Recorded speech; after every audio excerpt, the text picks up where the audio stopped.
بسم اللہ الرحمن الرحیم لقد كان لكم في رسول الله أسوة حسنة لمن كان يرجو الله واليوم الآخر وذكر الله كثيرا.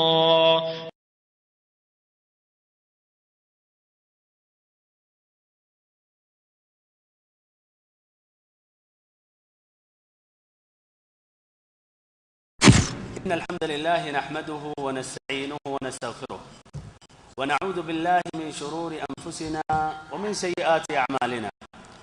من يهده الله فلا مضل له ومن يضلل فلا هادي له، وأشهد أن لا إله إلا الله وحده لا شريك له، وأشهد أن محمدا عبده ورسوله. أما بعد، فإن خير الحديث كتاب الله، وخير الهدي هدي محمد صلى الله عليه وسلم، وشر الأمور محدثاتها، وكل محدثة بدعة، وكل بدعة ضلالة، وكل ضلالة في النار. بھائیوں، ساتھیوں اور بزرگوں، سابقہ درس میں نے ابو طالب کا انتقال اور ان کی موت کا واقعہ ذکر کیا، اور یہ بھی بات اچھی طرح واضح ہوئی کہ نبی پاک صلی اللہ علیہ وسلم بہت ہی حریص تھے، اور آپ کی کوشش ان کے ساتھ ابو طالب آخری دم تک جاری رہی کہ وہ ابو طالب لا الہ الا اللہ کا اپنی زبانوں سے اقرار کر لیں، جس طرح کی انہوں نے اپنے دل میں اس کا اقرار کیا. لیکن زندگی کے آخری لمحات تک، زندگی کی آخری سانسوں تک اپنے ہی مسلک، اپنے ہی دین پر ثابت قدم رہیں. اور جب آپ صلی اللہ علیہ وسلم نے کوشش کی اور کہا قل لا الہ الا اللہ، کہ لا الہ الا اللہ پڑھ لیں، تو ادھر ابو جہل، عبداللہ بن ابی ربیعہ بھی موجود تھے. انہوں نے بھی حمیت ابھاری اور کہنے لگے اترغب عن ملت عبد المطلب، کہ عبد المطلب کا دین چھوڑ دو گے، عبد المطلب کے دین سے پھر جاؤ گے. المہم انہوں نے اپنا آخری جملہ کہا کہ ہو علی ملت عبد المطلب، کہ وہ عبد المطلب ہی کے ملت پر ہیں. اور پھر اس کے بعد ان کا اسی پر انتقال ہو گیا اور انہوں نے اسلام قبول نہیں کیا. یہ بھی بات سیرت میں اچھی طرح سبھی کے لیے واضح ہے کہ ابو طالب نے نبی صلی اللہ علیہ وسلم کی تربیت اور پرورش بچپن ہی سے کی، اور جب آپ کو اللہ تعالی نے نبوت سے مشرف کیا اور آپ نے دین اسلام کی طرف جب دعوت دی تو آپ کا پورا ساتھ دیتے رہے، بلکہ آپ ہی کی خاطر دوسروں سے دشمن مول لیتے رہے، دوسروں سے لڑتے رہے، جھگڑتے رہے. اور جب ابو طالب کا انتقال ہوا تو ابھی اچھی طرح واضح ہوگا کہ کس قدر وہ مشرکین جری ہو گئے اور انہوں نے جسارت اختیار کی اور نبی صلی اللہ علیہ وسلم کو مزید تکلیفیں دینے لگے. اس سے پہلے یہ ذکر کر رہا ہوں کہ ابو طالب کے انتقال ہونے کے 2 ماہ بعد، یا کہا جاتا ہے 3 دن کے بعد، نبوت کے 10ویں سال میں ماہ رمضان میں حضرت خدیجہ رضی اللہ عنہا کا بھی انتقال ہو گیا. اس وقت حضرت خدیجہ رضی اللہ عنہا کی عمر 65 سال تھی، اور آپ صلی اللہ علیہ وسلم اپنی عمر کی 50ویں منزل میں تھے. حضرت خدیجہ رضی اللہ عنہا رسول اللہ صلی اللہ علیہ وسلم کے لیے اللہ تعالی کی بڑی گراں قدر نعمت تھی. وہ 1/4 صدی آپ صلی اللہ علیہ وسلم کی رفاقت میں رہیں، اور اس دوران رنج و قلق کا وقت آتا تو آپ صلی اللہ علیہ وسلم کے لیے تڑپ اٹھتی. سنگین اور مشکل ترین حالات میں آپ صلی اللہ علیہ وسلم کو قوت پہنچاتی. تبلیغ رسالت میں آپ صلی اللہ علیہ وسلم کی مدد کرتی اور اپنی جان و مال سے آپ کی خیر خواہی و غم گساری کرتی۔ ایک مرتبہ حضرت عائشہ رضی اللہ عنہا نے، یعنی بعد کی یہ بات ہے اور یہ مسند امام احمد کی روایت ہے، کہتی ہیں کہ آپ صلی اللہ علیہ وسلم خدیجہ رضی اللہ عنہا کو بہت یاد کرتے رہتے تھے، تو ہمیں غیرت آ گئی، تو ہم نے کہا کہ وہ تو ایک بڑھیا عورت تھی، قد ابدلک اللہ خیرا منہا، اللہ تعالیٰ نے آپ کو اس سے بہتر بدلا دیا ہے، آپ کو اس سے بہتر اللہ تعالیٰ نے دیا اور عطا کیا۔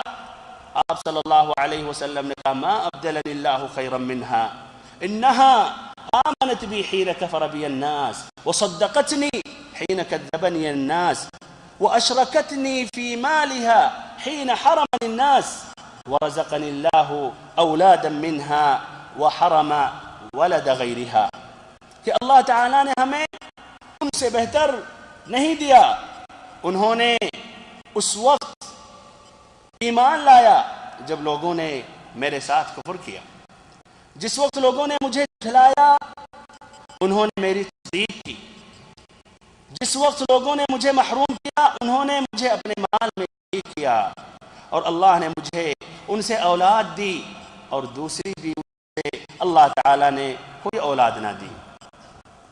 ایسے ہی صحیح امام بخاری کی ایک روایت ہے، ابو ہریرہ رضی اللہ عنہ روایت کرتے ہیں، کہتے ہیں کہ جبریل امین نبی پاک صلی اللہ علیہ وسلم کے پاس پہنچے، پھر کہا کہ اے اللہ کے نبی، یہ حضرت خدیجہ آ رہی ہیں اور ان کے ہاتھ میں ایک برتن ہے جس میں سالن یا کھانا یا کوئی مشروب ہے، جب وہ آپ صلی اللہ علیہ وسلم کے پاس پہنچ جائیں فبلغها من ربها السلام وبشرها ببيت في الجنة من قصب لا صخب فيها ولا نصب، جب وہ آپ صلی اللہ علیہ وسلم کے پاس آ پہنچیں تو آپ انہیں ان کے رب کی طرف سے سلام پہنچائیں، تو آپ صلی اللہ علیہ وسلم ان کو ان کے رب کے طرف سے سلام بھیجیں، اور ایک قصر،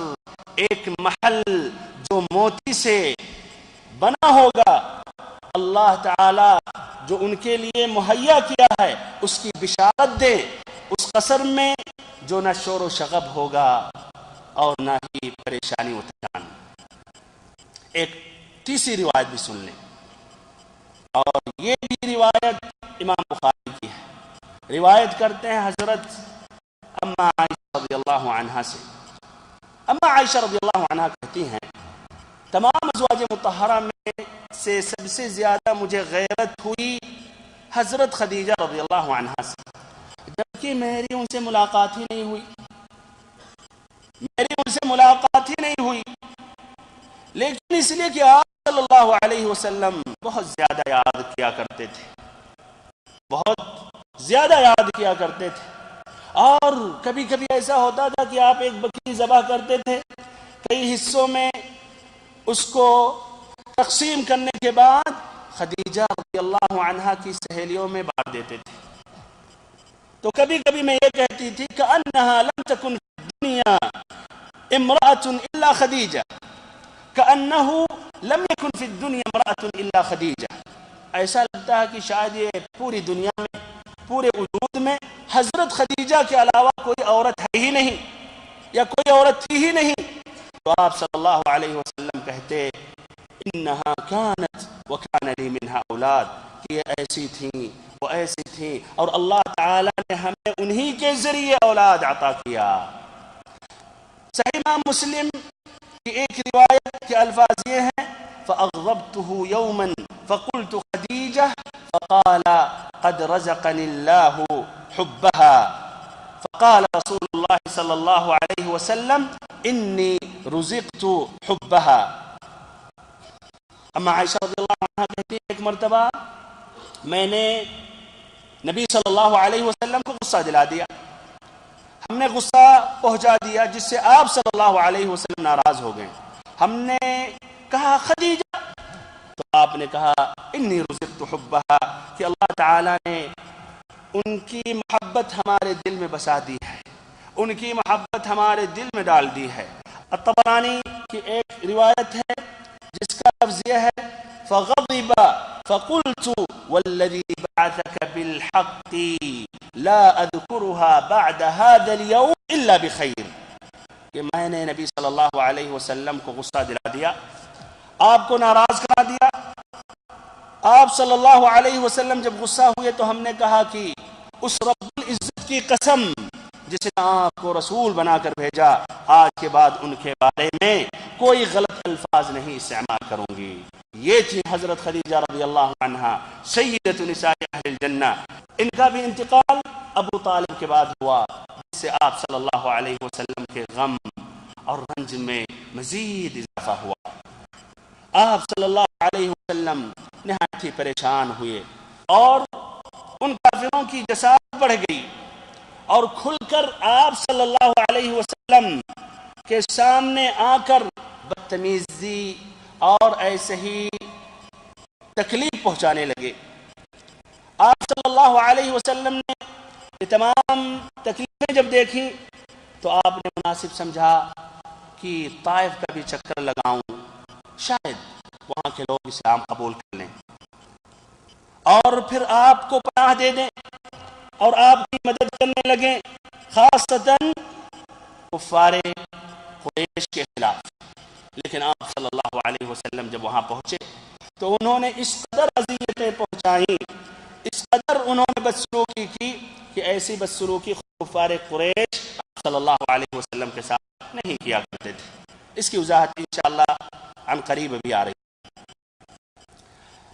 صرف نبی صلی اللہ علیہ وسلم کو انہوں نے نہیں ستایا، بلکہ اور صحابہ مزید ستانے لگے، اور صحابہ کو مزید ستانے لگے، یہاں تک کہ جیسے جلیل القدر صحابی ابو بکر رضی اللہ عنہ نے بھی ارادہ کر لیا کہ وہ بھی حبشہ کو ہجرت کر لیں، اور وہ بھی اور مسلمانوں کے ساتھ جس طرح حبشہ پہنچ کر اطمینان اور سکون کے ساتھ اللہ کی عبادت کر رہے ہیں، وہ بھی ان کے ساتھ شامل ہو جائیں، وہ بھی آزادی کے ساتھ اللہ کی عبادت کر سکیں۔ انہوں نے ارادہ کیا، بلکہ مکہ سے باہر بھی نکلے، ایک جگہ برکے غماد تک جب پہنچے تو وہاں ملاقات ہو گئی ابن الدغنہ سے۔ ابن الدغنہ نے حالات دریافت کیا، ابو بکر رضی اللہ عنہ نے بتایا کہ میں بھی حبشہ جا رہا ہوں۔ انہوں نے روکا اور کہا کہ آپ کے وہ جو صفات ہیں، آپ کے جو اخلاق ہیں، ایسے اچھے اخلاق اور اوصاف والے نکالے نہیں جاتے ہیں، آپ ہمارے ساتھ واپس ہو جائیں، مکہ پہنچیں اور آپ ہماری پناہ میں رہیں اور اللہ کی عبادت آزادی کے ساتھ کرتے رہیں۔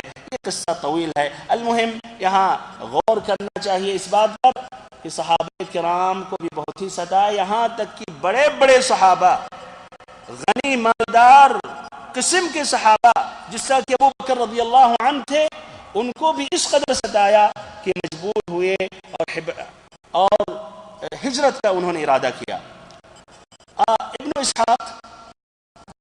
اسحاق کی ایک روایت ہے جس میں بتاتے ہیں ابو طالب کے انتقال ہونے کے بعد کس طرح بدسلوکی کفار قریش نے نبی صلی اللہ علیہ وسلم کے ساتھ اختیار کیا۔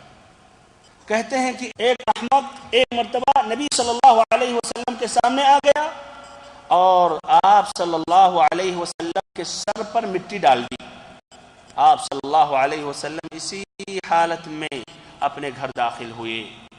ان کی ایک صاحبزادی نے جب حال دیکھا رو پڑی اور روتے ہوئے اسی حالت میں نبی صلی اللہ علیہ وسلم بال دھلنے لگی۔ آپ صلی اللہ علیہ وسلم نے کہا لا تبکی یا بنیہ فإن اللہ مانع اباکی، کہ ہماری بیٹی مت رو، اللہ تعالی تمہارے باپ کی حفاظت کرے گا۔ ایسے آپ نے یہ کہا ما نالت منی قریش شیئا اکرہ حتی مات ابو طالب، قریش نے میرے ساتھ کوئی ایسی بدسلوکی نہ کی جو مجھے ناگوار گزری ہو، یہاں تک کہ ابو طالب کا انتقال ہو گیا۔ اسی طرح کہ پے در پہ آلام و مصائب کی بنا پر اس سال کا نام عام الحزن یعنی غم کا سال پڑ گیا، اور یہ سال اسی نام سے تاریخ میں مشہور ہو گیا۔ حضرت سودہ رضی اللہ عنہا سے شادی، اسی سال یعنی سن 10 نبوت میں ماہ شوال میں نبی صلی اللہ علیہ وسلم نے اپنی دوسری شادی کی حضرت سودا رضی اللہ عنہا سے. حضرت سودا رضی اللہ عنہا ابتدائی دور میں اسلام کی ابتدائی دور میں انہوں نے اسلام قبول کیا تھا، اور ایسے ہی دوسری ہجرت حبشہ میں یہ بھی شامل تھیں. انہوں نے بھی ہجرت کی تھی اپنے شوہر السکران ابن عمر کے ساتھ. سکران ابن عمر جو ان کے شوہر تھے، ان کا انتقال حبشہ میں ہو گیا، اور ایک اور روایت ہے کہ نہیں وہ مکہ کو پھر دوبارہ واپس ہوئے، مکہ میں ان کا انتقال ہوا. جب ان کی عدت مکمل ہو گئی تو آپ صلی اللہ علیہ وسلم نے ان کو شادی کا پیغام دیا. پھر اس کے بعد آپ صلی اللہ علیہ وسلم نے شادی کی. یہ آپ صلی اللہ علیہ وسلم کی پہلی بیوی ہیں حضرت خدیجہ رضی اللہ عنہا کے بعد. چند برس بعد انہوں نے اپنا دن حضرت عائشہ رضی اللہ عنہا کو ہبہ کر دی. اس کے بعد بھائیو، جس طرح کہ ابھی ذکر کیا گیا کہ ابو طالب کے انتقال ہونے کے بعد مکہ کے مشرکین نبی صلی اللہ علیہ وسلم کو مزید ستانے لگے، تو آپ نے ارادہ کیا کہ مکہ کے بدلے کوئی اور سرزمین میں ڈھونڈوں. مکہ کے قریب وہ مشہور شہر طائف جو ابھی بھی اسی نام سے مشہور ہے، اور ہم جب بھی مکہ کو جاتے ہیں حج یا عمرہ میں وہاں سے ہمارا گزر ہوتا ہے. وہ پہاڑی علاقہ پر ایک مشہور قبیلہ موجود تھا، یا ایک مشہور قبیلہ وہاں بستا تھا جو ثقیف کے نام سے تاریخ میں مشہور ہے. آپ صلی اللہ علیہ وسلم نے چاہا، آپ کا ارادہ تھا کہ شاید وہ لوگ اسلام قبول کر لیں، آپ کو پناہ دے دیں، آپ کی مدد کرنے لگیں. اس غرض سے آپ صلی اللہ علیہ وسلم نے طائف کا سفر کیا.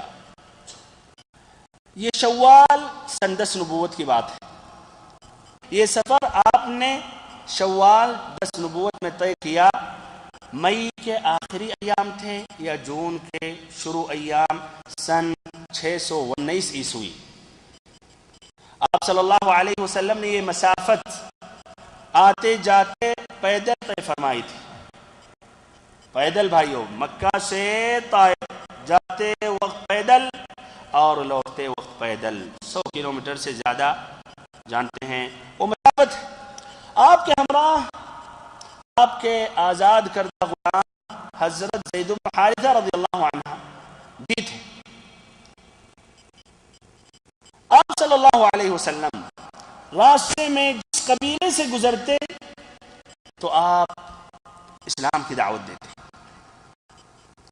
آپ واضح طور پر اسلام کی دعوت دیتے. اس طرح آپ صلی اللہ علیہ وسلم طائف میں داخل ہوئے، اور ثقیف کے جو بڑے بڑے سردار تھے وہ 3 بھائی تھے. آپ صلی اللہ علیہ وسلم نے شروع میں ان سے جا کر ملاقات کی. ان تینوں کا نام تھا عبد یالیل، حبیب، مسعود، ابناء عمر بن عمیر الثقفی. عمر بن عمیر الثقفی کے یہ تینوں بیٹے تھے. آپ صلی اللہ علیہ وسلم نے اسلام کی دعوت پیش کی اور اسلام کی مدد کی دعوت دی، تو انہوں نے بھائیوں کیا جواب دیا؟ اگر یہ کہہ دیتے ہمیں قبول نہیں ہے تو آپ کے لیے بہت اچھی بات تھی، لیکن دیکھیں استہزاء اور مذاق کس طرح ان کی کوشش تھی کہ آپ صلی اللہ علیہ وسلم کی ہمت کو پست کر دیا جائے، اور آپ صلی اللہ علیہ وسلم جو سوچ کے آئے ہیں وہ یہیں سے اب واپس ہو جائیں. ایک نے کہا کہ ہوا یمرط ثیاب الکعبۃ ان کان اللہ ارسل، کہ وہ کعبہ کا لباس یا کعبہ پر جو پردہ لگا ہوا ہے اس کو پھاڑ دے گا اگر اللہ نے تمہیں رسول بنا کر بھیجا ہے. یعنی استہزاء مذاق.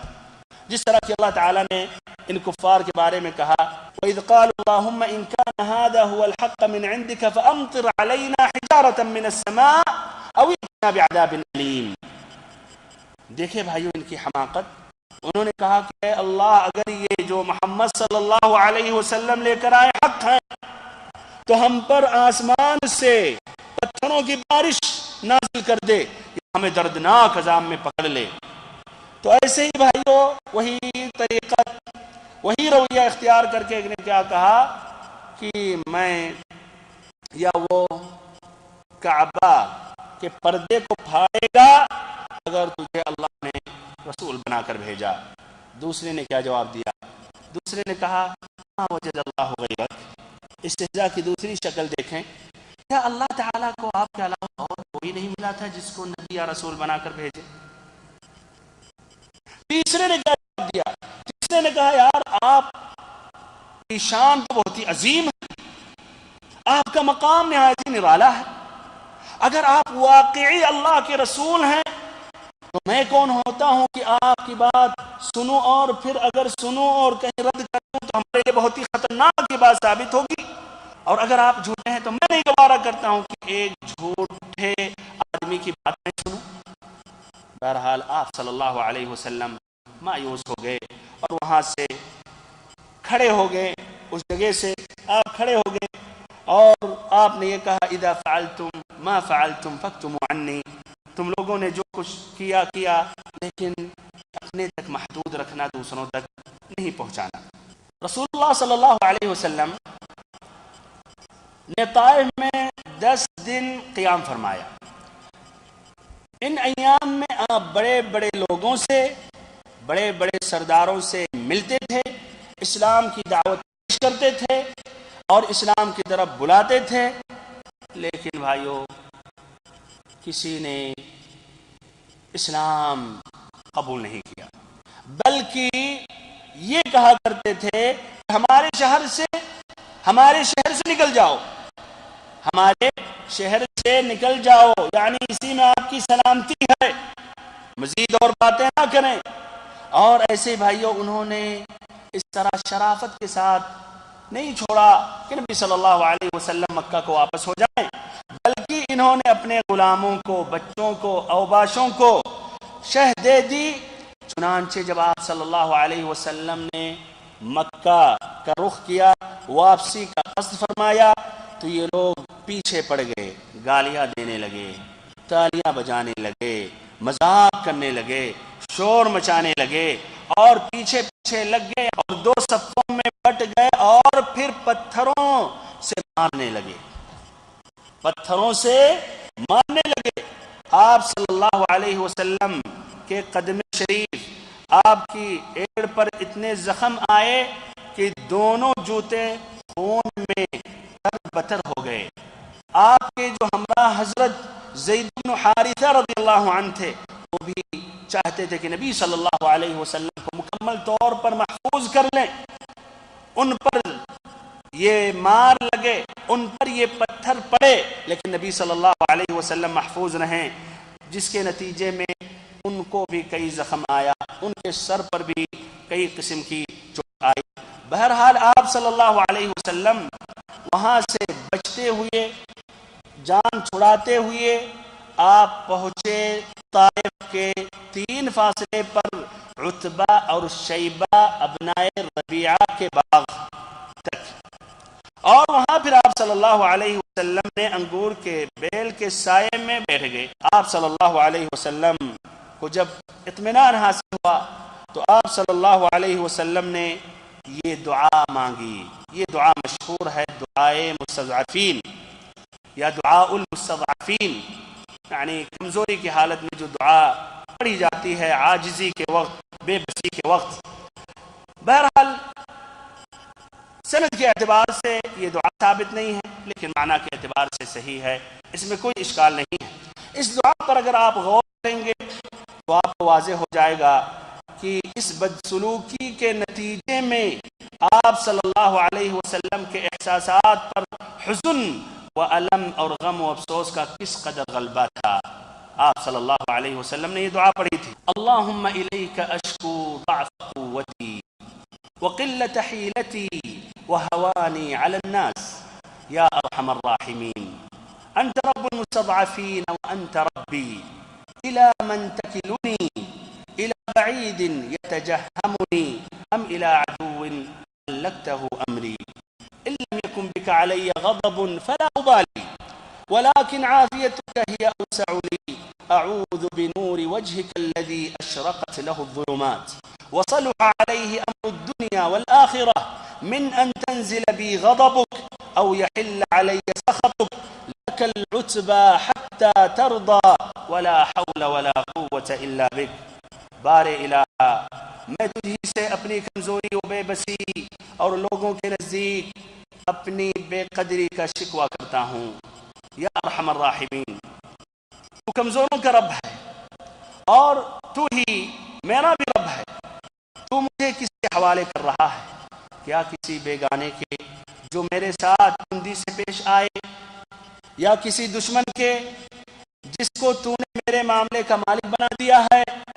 اگر مجھ پر تیرا غضب نہیں ہے تو مجھے کوئی پرواہ نہیں، لیکن تیری عافیت میرے لیے زیادہ کشادہ ہے. میں تیرے چہرے کے اس نور کی پناہ چاہتا ہوں جس سے تاریکیاں روشن ہو گئیں، اور جس پر دنیا و آخرت کے معاملات درست ہوئے کہ تو مجھ پر اپنا غضب نازل کرے یا تیرا عتاب مجھ پر وارد ہو. تیری ہی رضا مطلوب ہے یہاں تک کہ تو خوش ہو جائے، اور تیرے بغیر کوئی زور اور طاقت نہیں. ادھر آپ صلی اللہ علیہ وسلم کو ابنائے ربیعہ، عتبہ اور شیبہ ابنائے ربیعہ، جن کے باغ کے دیوار کے سائے میں آپ صلی اللہ علیہ وسلم بیٹھے تھے. یہ بھائی عتبہ اور ربیعہ یہ قریش کے تھے، یعنی آپ ہی صلی اللہ علیہ وسلم کے قبیلے کے تھے، مکہ میں رہنے والے تھے.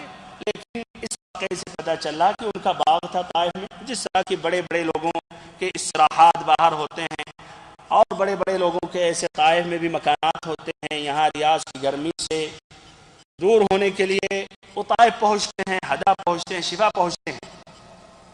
تو یہ عتبہ اور ایسے ہی شیبہ ابنائے ربیعہ نے جب یہ نبی صلی اللہ علیہ وسلم کو دیکھا تو پہچان گئے کہ ارے یہ تو محمد ابن عبداللہ قریش کے. وہ بھی مشرک تھے، کافر تھے، بلکہ انہوں نے بھی نبی صلی اللہ علیہ وسلم کو مختلف قسم کی اذیتیں انہوں نے بھی پہنچائیں. لیکن جس حال میں انہوں نے نبی صلی اللہ علیہ وسلم کو دیکھا تو جذبہ قرابت میں حرکت پیدا ہوئی، اور انہوں نے اپنے ایک غلام کو بلایا جس کا نام تھا عداس. اس سے کہا کہ اے عداس، اس انگور سے ایک گچھا لو اور جا کے اس شخص کو دے دو. عداس نے ایسا ہی کیا، انگور لے کر نبی صلی اللہ علیہ وسلم تک پہنچا، آپ صلی اللہ علیہ وسلم کو دیا. پھر اس کے بعد آپ نے بسم اللہ کہا، پھر آپ نے بسم اللہ کہا، پھر ہاتھ آپ نے بڑھایا اور کھانا شروع کیا. عداس نے جب یہ بسم اللہ سنا تو تعجب میں پڑ گیا کہ بسم اللہ یہ پہلی مرتبہ میں سن رہا ہوں. اس نے کہا کہ یہ جملہ یہاں کے لوگ تو نہیں پڑھتے ہیں، نہ کوئی یہاں بسم اللہ کہتا ہے، یعنی آپ کون ہوتے ہیں، کہاں سے آئے ہیں؟ تو آپ صلی اللہ علیہ وسلم نے عداس سے سوال کیا کہ تم کہاں کے ہو اور تمہارا دین کیا ہے؟ اس نے کہا کہ میں عیسائی ہوں اور میں شہر نینوا کا باشندہ ہوں. آپ صلی اللہ علیہ وسلم نے سنا شہر نینوا، آپ نے کہا کہ مرد صالح یونس ابن متہ علیہ السلام کے شہر کے ہو. یونس علیہ السلام یعنی یونس ابن متہ کے شہر کے باشندے ہو. عداس تعجب میں پڑ گیا، کہنے لگا کہ آپ یونس ابن متہ کو کیسے جانتے ہیں؟ آپ یونس ابن متہ کو کیسے جانتے ہیں؟ رسول اللہ صلی اللہ علیہ وسلم نے کہا کہ وہ ہمارا بھائی ہے، وہ ہمارا بھائی تھا، وہ نبی تھا، میں بھی نبی ہوں. یہ لفظ جب سنا عداس تو نبی صلی اللہ علیہ وسلم کے سامنے جھک گیا، آپ کے سر کو، پیر کو، ہاتھوں کو چومنے لگا. اور یہ حال جب دیکھا عتبہ اور شیبہ ابنائے ربیعہ نے تو انہوں نے کہا آپس میں کہ جاؤ، یہ تو ہاتھ سے بھی چلا گیا، اب یہ غلام بھی بگڑ گیا اور اس شخص نے بگڑ دیا. عداس جب واپس آیا تو نے سوال کیا کہ ارے تم کیا کر رہے ہیں، تمہارا یہ کیا معاملہ ہے؟ تمہیں کھجور دے کر بھیجا تھا، یہ نہیں کہ اس شخص کو جا کر چومو بوسا دو۔ کہا اے آقا یا ہمارے آقا، اس روئے زمین پر اس شخص سے بہتر کوئی نہیں ہے، اس نے ایک ایسی بات مجھ سے کہی جو ایک نبی کے علاوہ کوئی نہیں جانتا ہے۔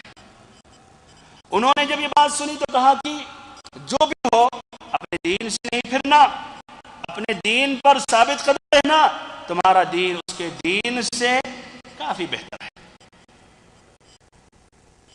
بہرحال بھائیو، آپ صلی اللہ علیہ وسلم وہاں سے اٹھے اور رویہ اختیار کیا تھا طائف والوں نے، اس سے آپ کافی حزین تھے، کافی پریشان تھے۔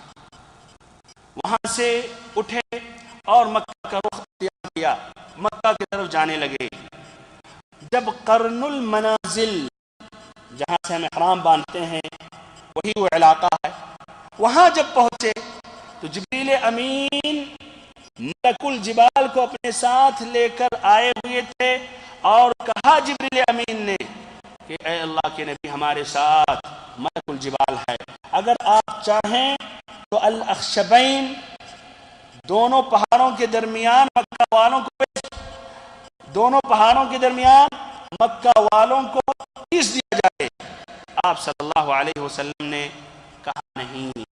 اس کی وضاحت صحیح امام بخاری کی اس روایت میں ہے جو عائشہ رضی اللہ عنہ روایت کرتی ہیں۔ عائشہ رضی اللہ عنہ نے سوال کیا نبی صلی اللہ علیہ وسلم سے کہ کیا آپ علیہ وسلم پر کوئی ایسا دن بھی آیا ہے جو احد کے دن سے زیادہ سنگین رہا ہو؟ آپ صلی اللہ علیہ وسلم نے فرمایا ہاں، تمہاری قوم سے مجھے جن جن مصائب کا سامنا کرنا پڑا ان میں سب سے سنگین مصیبت وہ تھی جس میں گھاٹی کے دن دو چار ہوا، جب میں نے اپنے آپ کو عبد یا لیل ابن عبد جلال کے صاحبزادے پر پیش کیا تو اس نے ہماری بات نہیں مانی، اور پھر وہاں سے میں افسوس کے ساتھ لوٹا۔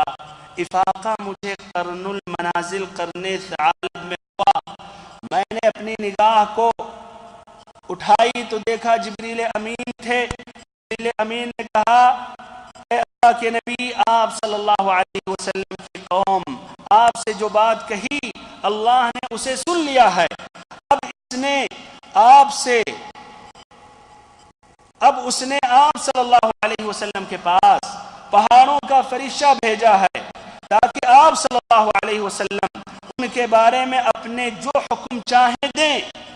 اس کے بعد پہاڑوں کے فرشتے نے مجھے آواز دی، نبی صلی اللہ علیہ وسلم کو آواز دی اور سلام کرنے کے بعد کہا ان شئت ان اطبق علیہم ما بین الاخشبین، اے محمد صلی اللہ علیہ وسلم بات یہی ہے، آپ صلی اللہ علیہ وسلم جو چاہیں، اگر چاہیں کہ میں انہیں دو پہاڑوں کے درمیان کچل دوں تو ایسا ہی ہوگا، اگر آپ صلی اللہ علیہ وسلم چاہیں ان کو دونوں پہاڑوں کے درمیان الاخشبین جو حرم کے جنوب و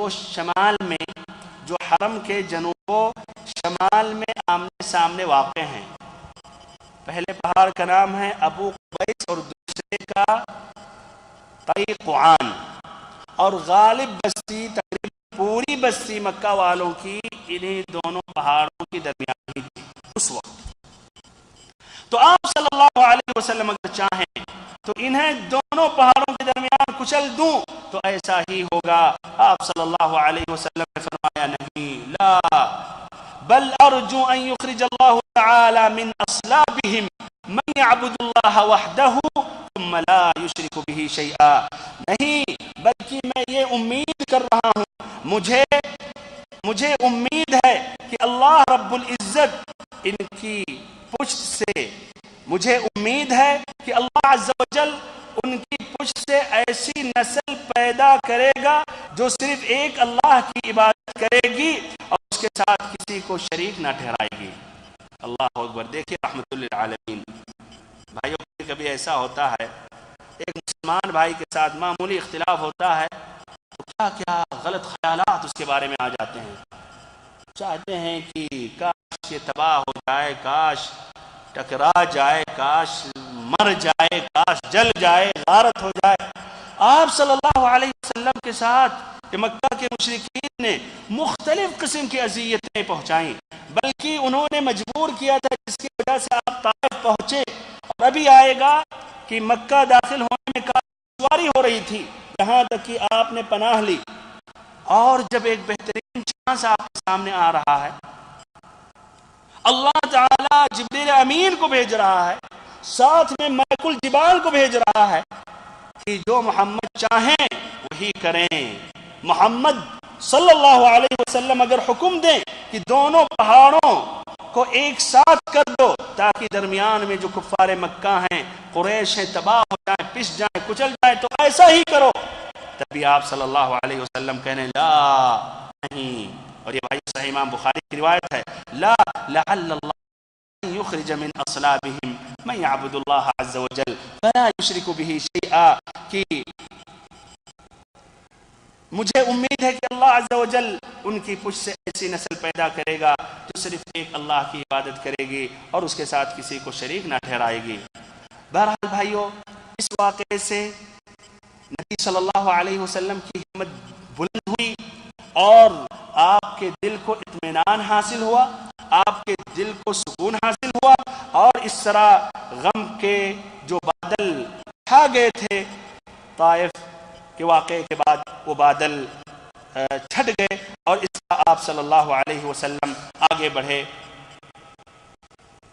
مکہ کے قریب جب پہنچے وادی نخلا تو وہاں اللہ تعالیٰ نے ایک اور تکریم نبی صلی اللہ علیہ وسلم کے لیے بخشی، ایک اور معجزت نبی صلی اللہ علیہ وسلم کو دی. آپ صلی اللہ علیہ وسلم وادی نخلے میں کچھ دن آپ نے قیام کیا، اور اسی وادی نخلے میں کچھ جن پہنچے اور انہوں نے نبی صلی اللہ علیہ وسلم کی قرآن مجید کی چند آیتیں سنی، جس کے بعد انہوں نے اسلام قبول کر لیا. صرف اسلام نہیں قبول کیا بلکہ بعد میں یا فوراً جاتے ہوئے جنوں میں داعی بن گئے اور نبی صلی اللہ علیہ وسلم کی رسالت کی طرف دعوت دینے لگے. یہ واقعہ اللہ تعالیٰ نے قرآن میں ذکر کیا ہے، حدیثوں میں بھی موجود ہے، بلکہ مکمل اللہ تعالیٰ نے ایک سورت نازل کی ہے جو سورت الجن سے مشہور ہے، سورت الجن.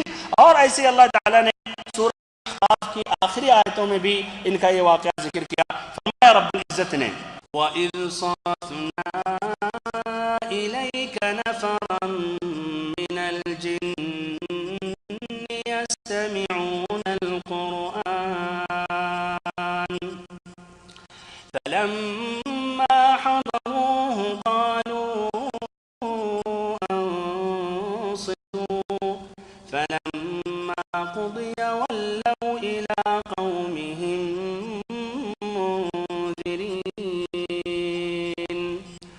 قالوا يا قومنا إنا سمعنا كتابا أنزل من بعد موسى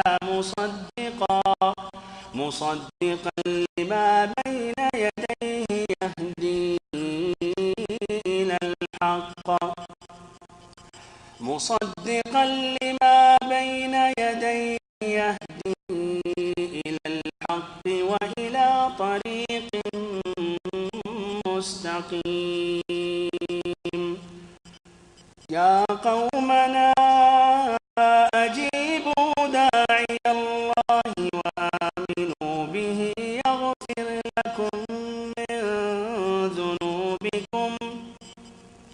يغفر لكم من ذنوبكم ويجركم من عذاب أليم ومن لا يجب داعي الله فليس بمعجز في الأرض وليس له من دونه أولياء أولئك في ضلال مبين. اور جبکہ ہم نے آپ کی طرف جنوں کی ایک گروہ کو پھیرا کہ وہ